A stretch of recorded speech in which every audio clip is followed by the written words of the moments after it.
Selamat pagi Sobat Milenial. Berjumpa lagi di program Ngobrol Seru IDN Times bersama saya Larsati Putri. Dan pada hari ini kami kedatangan bintang tamu yang sangat spesial, yakni Bapak Safrizal selaku Dirjen Bina Administrasi Kewilayahan Kemendagri yang juga Wakil Ketua Satgas Penanganan COVID-19 Nasional. Halo Bapak, bagaimana kabarnya Pak Safrizal? Baik, selamat pagi. Selamat menjalankan ibadah puasa bagi yang menjalankan. Amin. Baik, terima kasih Bapak atas waktu dan kesempatannya untuk hadir bersama IDN Times berbagi informasi untuk para sobat milenial semua tentunya ya.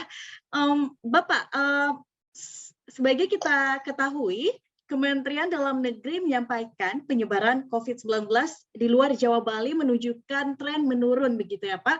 Saat ini ada 131 daerah dengan pemberlakuan pembatasan kegiatan masyarakat atau PPKM yang berubah menjadi level 1 begitu Pak. Nah, saya pertama-tama ingin bertanya terkait Lebaran saat PPKM karena kita beberapa hari lagi menyambut Idul Fitri begitu. Saya ingin mulai dari Provinsi Jawa Bali nih Pak. Bagaimana Pak status terakhir PPKM di Pulau Jawa Bali saat Lebaran ini?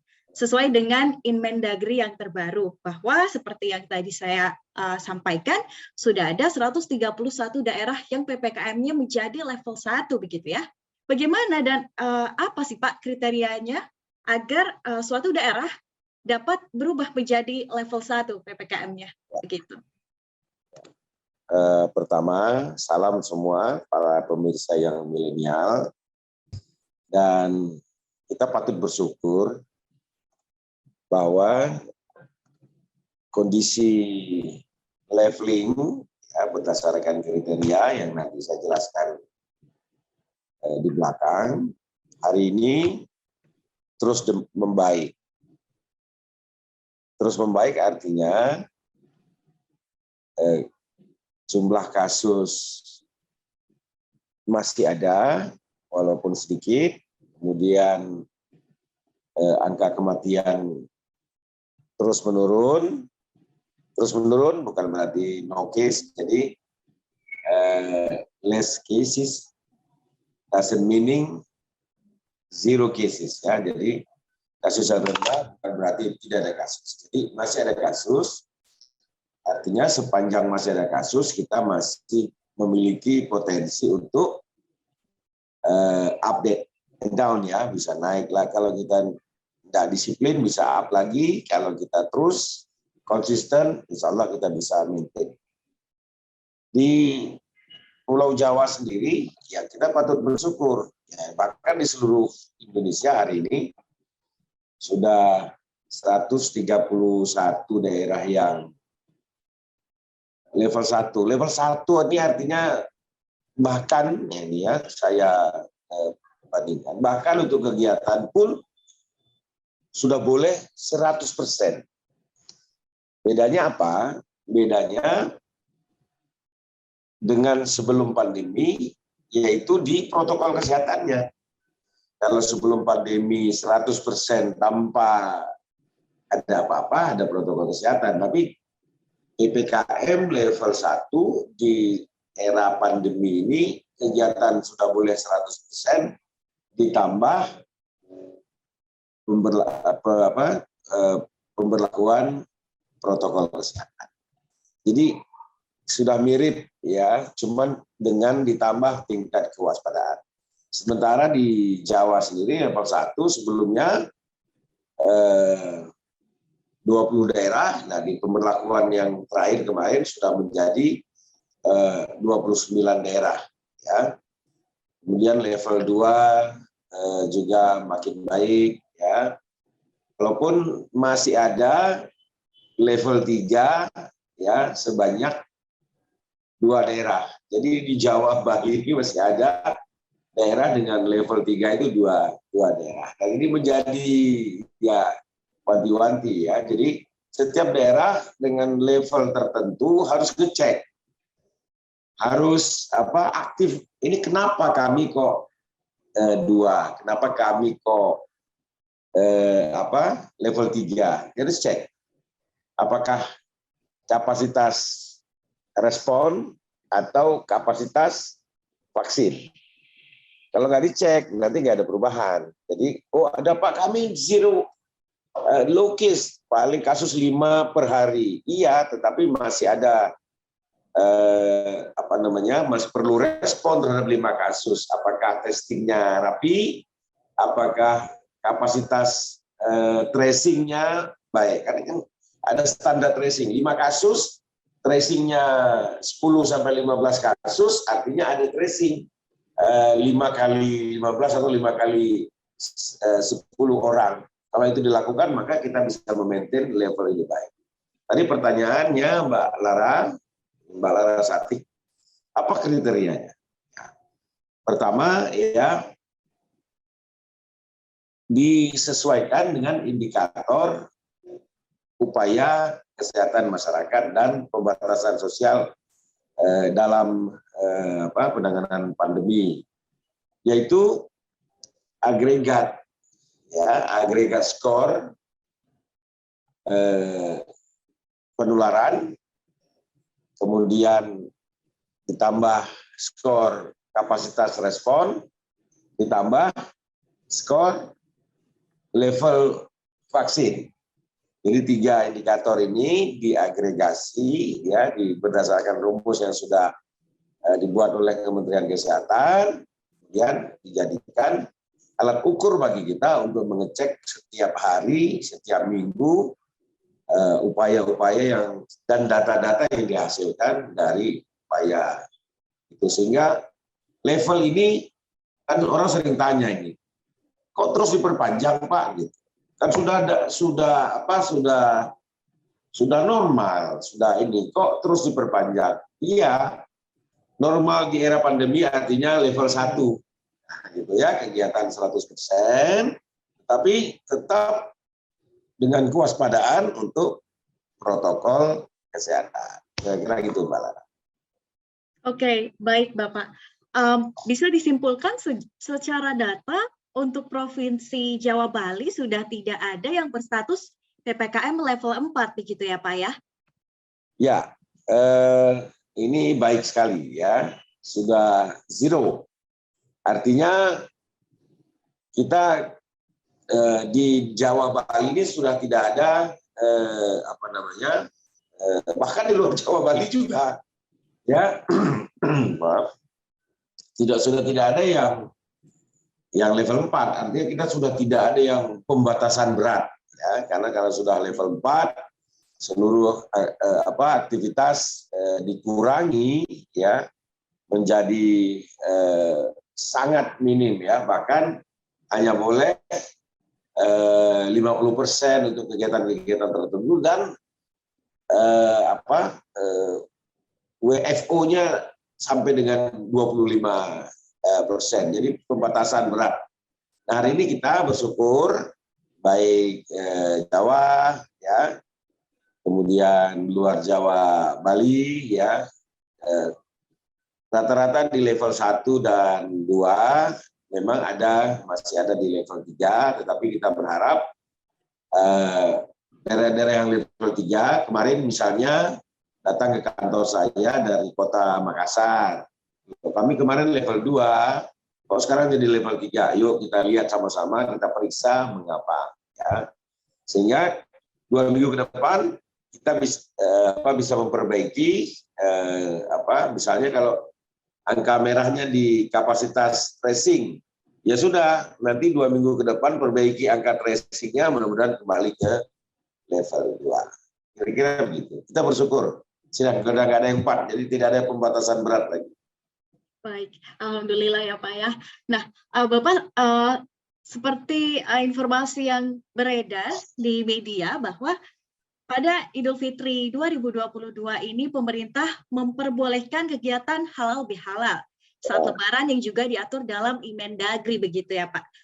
Boleh dijelaskan Pak, bagaimana aturan halal bihalal ini untuk level 1, 2 maupun 3 di tiap-tiap daerah? Ya, kita juga bersyukur juga alhamdulillah ya. Tahun ini setelah 2 tahun nggak boleh mudik ya. Kemudian 2 tahun terakhir nggak boleh open house. Sekarang bagi pejabat pemerintah juga tidak boleh open house, masih bagi pejabat pemerintahan, ya. Tetapi bagi masyarakat ini kegiatan, terutama kegiatan acara halal bihalal diperkenankan. Mudik sekarang, ya, sebagian dari Jakarta ini sudah mulai mudik nih, ya, diperkenankan. Tetapi kembali lagi,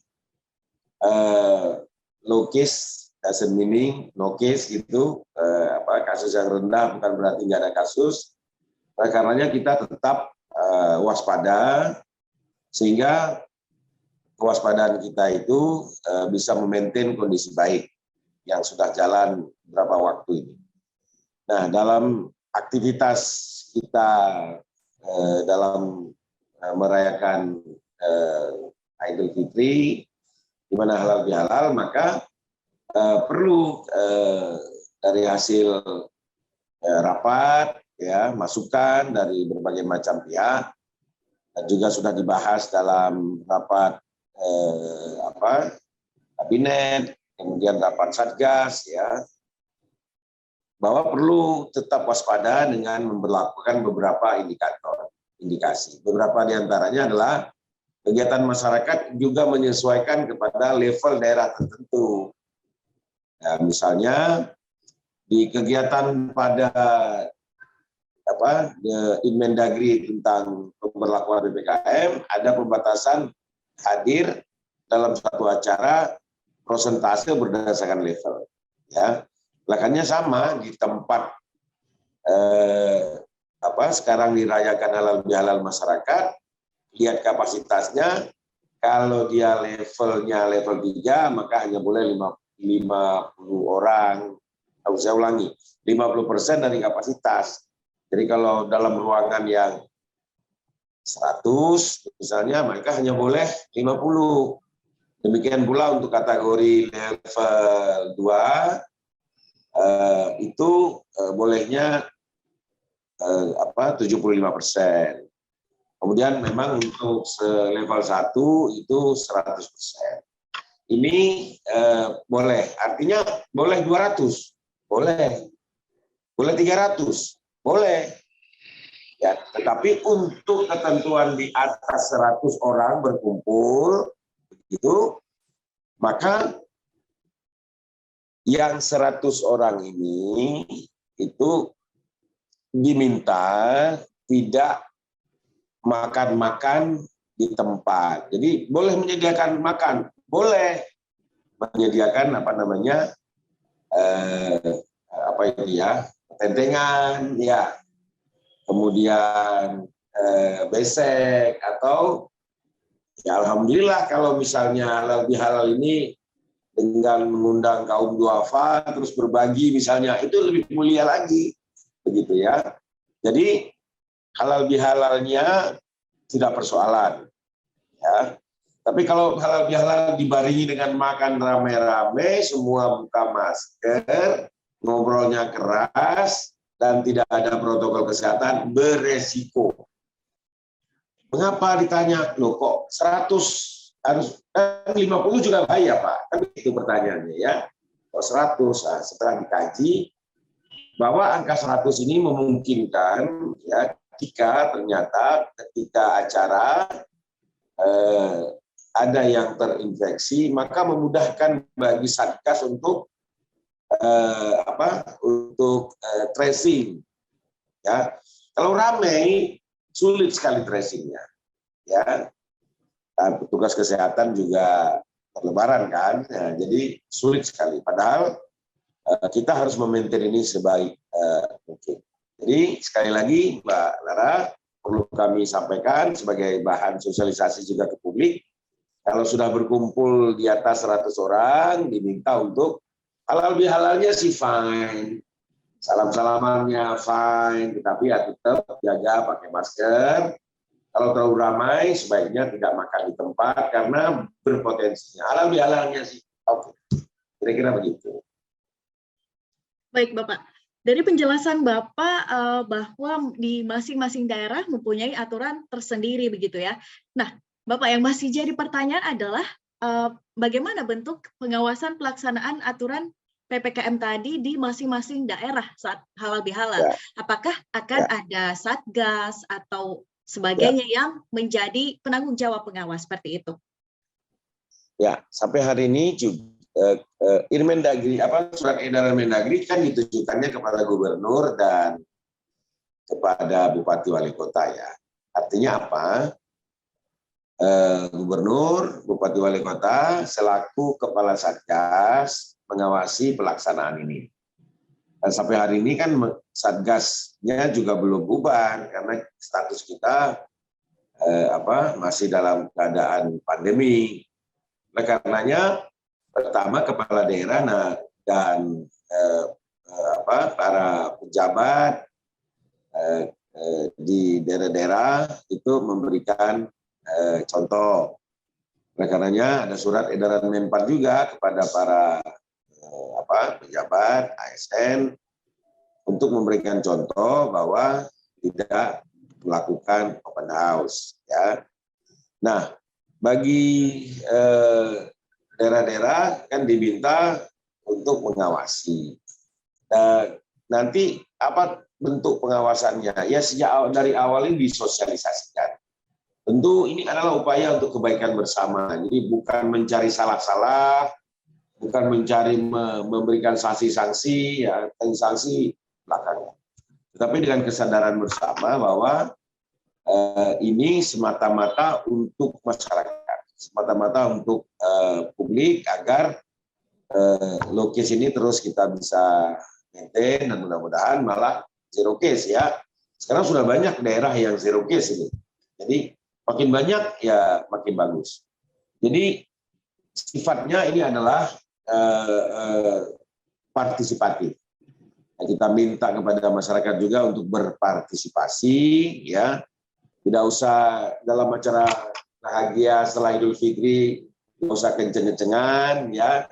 Tetap humanis begitu. Partisipasi publik juga diharapkan sehingga kan enak semua. Ketentuannya sudah disosialisasikan dengan kesadaran bersama dan pengawasan juga, pengawasan preventif lah ya. Walaupun aparat di lapangan ya melihat yang terlalu crowded juga dapat membubarkan, yang memiliki kekuatan juga untuk membubarkan kalau terlalu crowded. Tapi kan tidak baik jadinya. Oleh karenanya kita minta kepada kepala daerah lakukan sosialisasi, persuasi ya sehingga publik memahami ini semua dalam rangka tetap menjaga kondisi baik tanpa mengurangi hikmah halal bihalal. Halal bihalal saling maafkan. Ya pakai masker juga bisa minta maaf kok. Gitu ya. Nah, dan kalau ada acara makan 100 ke bawah, misalnya ada acara makan-makan, tetap mengatur jaga jarak. Ya, ini kalau misalnya kami sebelum berkumpul sudah tes antigen dulu Pak, lebih bagus lagi. Jadi masing-masing kita sudah 2 tahun ini dilatih oleh situasi. Saya kira kita semua memahami bahwa semua demi kebaikan. Demikian Mbak. Baik, seperti yang Bapak sampaikan, berarti jika ada yang melanggar aturan Inmendagri, begitu Pak, akan ada kemungkinan tim Satgas COVID berani untuk bertindak tegas seperti membubarkan acara halal bihalal seperti itu ya? Ya. Oke, baik. Iya, baik. Betul. Selanjutnya Pak, apa upaya pemerintah dalam menjaga status level PPKM yang sudah baik ini agar pandemi COVID-19 nantinya tidak melonjak lagi? Ya, pertama ya, setiap orang ya memahami apa yang sebaiknya diikuti dan sebaiknya enggak diikuti. Misalnya setiap person masyarakat harus mengetahui bahwa satu-satunya faktor utama yang bisa mencegah terpapar itu masker. Mencegah terpapar itu masker. Kemudian kalau sudah terpapar juga, maka antibodi yang ada di dalam tubuh. Jadi mencegah terpaparnya masker, mencegah infeksi atau infeksi berat itu dengan vaksin. Jadi artinya apa? Apa yang harus kita lakukan adalah tetap kita teguhkan protokol kesehatan, kemudian dari aspek antibodi, kita sudah berusaha menghindar nggak kena, tapi kena juga. Namun kalau antibodi baik, insya Allah kita tetap aman, bisa mild symptom, ya, tidak menjadi berat, itu dengan cara vaksinasi. Ini yang dua hal yang harus dibuat. Tetap protokol kesehatan, yang utama pakai masker, cuci tangan, kemudian kalau kita tidak mengenal orang, ya tetap ya ngobrol pakai masker, jaga jarak, begitu, itu tetap sebagai cara-cara penghindaran yang baku, ya. Kemudian untuk aktivitas masyarakat, ya, jumlah berkumpul, jumlah ini itu diatur melalui leveling, ya, itu sudah ada, jadi patuhi saja. Kemudian juga kita berharap ada partisipasi publik. Sekarang kita lihat luar biasa, ya, di desa-desa sudah bisa mengatur, dan kalau ini bagus di semua tempat, maka tingkat penyebaran ini bisa kita tahan. Terus kita akselerasi pelaksanaan vaksin. Sekarang sudah ada tool kok, Mbak, ya, mengecek antibodi. Oh, saya sudah vaksin 2 kali, gitu ya. Berapa antibodi saya ini setelah vaksin 2 kali? Kita sekarang bisa cek kok. Ke rumah sakit kita cek. Nah, jadi kalau turun ya booster. Nah, sekarang kita memang sedang program booster sebanyak-banyaknya agar semakin banyak orang memiliki antibodi yang cukup, sehingga kalau kita kendor prokes sedikit, namun antibodi yang kita miliki cukup agar kita tidak serangan berat. Kalau kesadaran kolektif ini terus dibangun, insya Allah Indonesia ini bisa terus memaintain situasi. Oke, baik. Bapak, pertanyaan terakhir yang tidak kalah penting untuk seluruh masyarakat di Indonesia, terutama yang melaksanakan mudik dan juga lebaran nih, agar tetap sehat dan aman. Apa imbauan khusus dari pemerintah, khususnya dari Kemendagri terkait lebaran saat PPKM ini? Ya, pertama saya atas nama Kemendagri ya, mengucapkan selamat mudik, ya, merayakan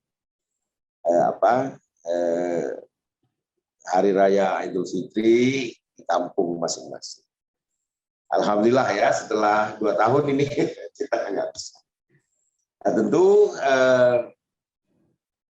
supaya tetap aman berada di kampung halaman, dan aman pula ketika kembali dari kampung halaman menuju tempat awal kita, maka setiap orang harus aware, ya, harus peduli bahwa kita harus saling melindungi satu sama lain. Ya. Mungkin kita sehat, tapi lawan bicara kita mungkin belum tentu sesehat kita. Oleh karenanya saling melindungi. Cara melindunginya adalah tetap jaga protokol kesehatan. Prasangka baik penting. Saya prasangka baik itu, oh saya sehat, saya sehat. Sekarang banyak yang kelihatan sehat, tetapi ternyata nggak ada gejala, terpapar tapi tak memiliki gejala. Ini belum tentu yang kita kunjungi, apalagi yang kita kunjungi itu memiliki kerentanan, yaitu kerentanan orang tua. Yang kita kunjungi, kita mudik lihat orang tua. Orang tua, pastikan betul, ya, ketika kita mengunjungi orang tua, kita betul sehat. Betul sehat seperti apa, ya? Antigen testing. Ya, sehat saja perasaan kita belum tentu. Jadi ingat, kalau kita bertemu sama orang yang rawan, ya sebaiknya kalau nggak sempat testing, pakai masker. Kemudian yang memiliki komorbid, nah ini kan beberapa golongan rentan. Satu, orang tua, kedua yang komorbid. Ini yang harus dijaga. Kemudian juga yang penting juga yang harus dilakukan yang melaksanakan mudik juga tetap perilaku hidup bersih, ya, cuci tangan, ya, karena biasanya kalau ya Mbak Lara kalau kita mudik itu makan-makan ya pakai tangan, nah jangan lupa cuci tangan, ya, jaga jarak juga penting kalau kita belum bisa memastikan bahwa betul-betul yang lawan kita bicara itu tidak begitu kita ketahui historinya, ya. Terus tetap bagi Pemda kita sekarang Pemda ini bekerja, ya, kemudian aparat keamanan bekerja ketika orang libur, mereka bekerja untuk merespon segala sesuatu, ya. Oleh karenanya kepada Pemda kami meminta untuk tetap siaga merespon kalau ada indikasi kenaikan kasus karena mudik. Misalnya sekarang rata-rata satu kabupaten 5 kasus satu hari. Tiba-tiba karena ada liburan, tiba-tiba naik 25 kasus. Berarti kan naiknya 5 kali lipat. Nah, terhadap situasi ini kita minta respon dari Satgas, dari Pemda, pencegahan sedini mungkin, lakukan relokasi secepat mungkin supaya jangan terus berkembang. Ya, jaga tetap kesehatan, pada Pemda tetap siaga. Ya, demikian. Mudah-mudahan halal bihalal ini selesai halal bihalal ini kita tetap dalam keadaan yang baik, low case, ya, dan kita bisa melanjutkan aktivitas kita, membangkitkan ekonomi kita menuju Indonesia yang lebih baik. Kira-kira begitu. Oke, baik. Nah, Sobat Milenial, seperti informasi yang dijabarkan oleh Pak Safrizal, kita sangat dibolehkan untuk bersilaturahmi di tahun ini, ya. Namun jangan lupa tetap protokol kesehatan agar dapat selalu menekan angka COVID-19 dan juga mudah-mudahan makin banyak daerah yang zero case, begitu ya Pak ya, agar kita semua. Jadi kita perlu kerjasama dalam menjaga kesehatan dan juga keselamatan semua, begitu ya Pak ya. Baik, terima kasih Pak Safrizal dan juga Kemendagri atas waktu, informasi dan kesempatannya untuk berbagi informasi bersama IDN Times kali ini. Selamat menunaikan ibadah puasa dan juga selamat menunaikan Idul Fitri ya Pak ya. Sama-sama. Mohon maaf lahir batin. Terima kasih banyak Pak Safrizal. Mohon maaf lahir batin. Sampai jumpa di lain kesempatan dan terima kasih. Oke Sobat Milenial, itu tadi ngobrol seru by IDN Times kali ini ya bersama Pak Safrizal dari Kemendagri. Nah, informasi ini sangat bermanfaat terutama buat Sobat Milenial yang melaksanakan kegiatan mudik dan juga nantinya akan melaksanakan Idul Fitri dan bersilaturahmi bersama keluarga juga kerabat-kerabat dekat tentunya ya. Jangan lupa tetap terapkan protokol kesehatan karena peran kita sangat penting untuk menjaga kesehatan dan juga keselamatan satu sama lain tentunya. Baik Sobat Milenial, Salarsati Putri pamit undur diri dari hadapan kalian. Sampai jumpa di Ngobrol Seru episode selanjutnya. Hanya di YouTube channel IDN Times. Sampai jumpa!